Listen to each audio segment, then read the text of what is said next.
Fierce Conversations, a book by Susan Scott. I personally think it's a refreshing take through 7 principles to make any and every conversation pretty robust, powerful, engaging, and even authentic. Now, the 7 principles actually they revolve around different aspects of a conversation. The first one, we should actually master the courage to interrogate our reality. We should make every conversation as real as it should be. We should be there and prepared to be at that particular place rather than our mind wandering somewhere else. Tackling our toughest challenge at that particular moment, at that particular place. Obeying our instincts. Taking the responsibility to any and every emotional wake that we leave behind for others to consume. And lastly, leveraging silence for the greater good. Now, my key takeaways from each of these principles. Let's start the first one. 3 takeaways. Beach ball reality. Like a beach ball, the stripes are red, blue, green, yellow. The author, she beautifully illustrates that if we are standing on a red stripe, we tend to contextualize the reality from red perspective. The blue one will do it on blue, green one on green. So if and when we have to make decisions, we need to understand the prime reality is that no one single person owns it. However, everybody owns it. So we should explore the other stripes before making any decision. Second, mineral rights model. This is one model she actually uses as a lens across all the 7 principles across the book, every story, every coaching she has ever delivered. And the model is pretty simple, straightforward, however, pretty powerful as well. Identifying the issue, contextualizing it out, determining its impact and consequences, and here is the important one. What is our personal contribution to that issue? And then describing the ideal outcomes and committing to an action. Now, if I were to take out of the 3, the biggest one, I would say this one. No more buts. She beautifully lays out that if we start changing very small little words in our daily vernacular, the magical transformation of our conversation will take place. For example, I love you, but yada yada yada. Instead of that, how about I love you and yada yada yada. So that changes the tone as well as the way we are illustrating, even if we are concerned. So that's the first principle.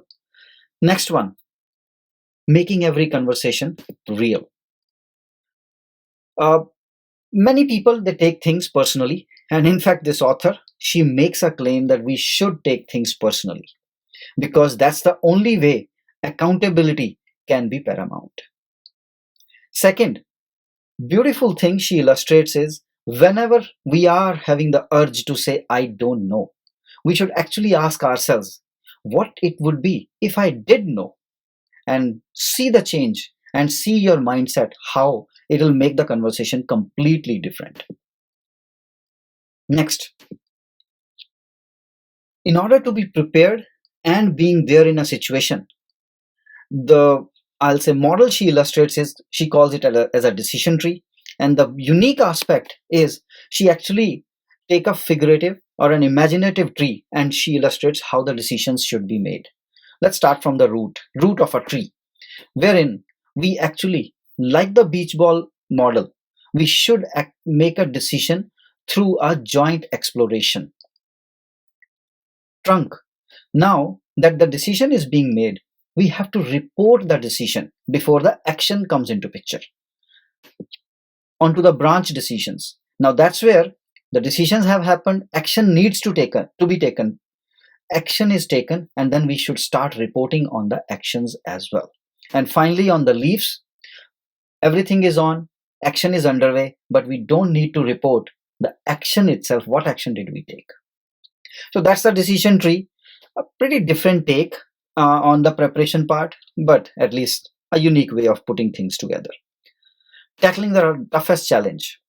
This is one of the essence of this book, or the backbone of it. How do we position the confront?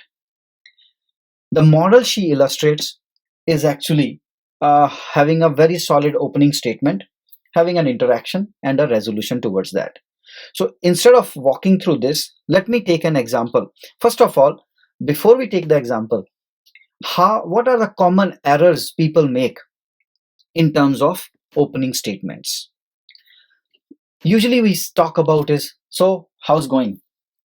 During a confrontation, the moment somebody starts by saying, hey, how's going? That means something bad is about to happen. She talked about Oreo cookie. I probably did not like that analogy. I would twist it to saying a sandwich model, wherein we appreciate first, put in the patty, which is the hard messaging in between, and then again we close it with a softer message, which is an appreciation. We try to put in too many pillows around the issue and trying to dilute or hide it out. Having a written script during a confrontation when you know you don't have anything in control. And lastly, going in ballistic in any and every such situations itself. Now let me actually give you as an example. I'll read a small snippet as to how one of the examples she illustrates on that this opening statement it should be basically, so that it covers the decisiveness of opening statement, okay, and the substantiation part of it. So I'll read. Jackie, I want to talk with you about the effect your leadership style is having on the team.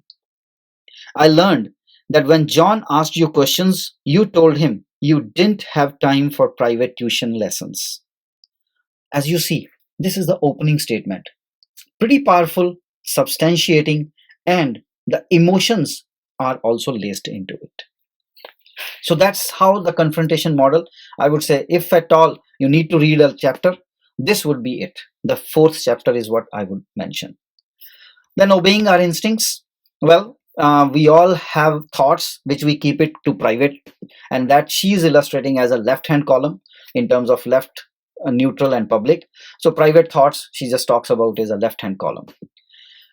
Taking the responsibility for our emotional wake.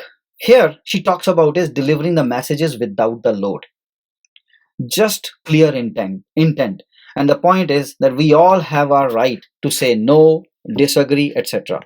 So the examples actually I remember which she talks about is, for example, if we say, if I were you, this is just like the time when you, these are all loaded messages. If we can try avoiding them, is what we can control and hence not leave a negative emotional wake. Lastly, let the silence do the heavy lifting. Shh. Thank you. That's the book for you.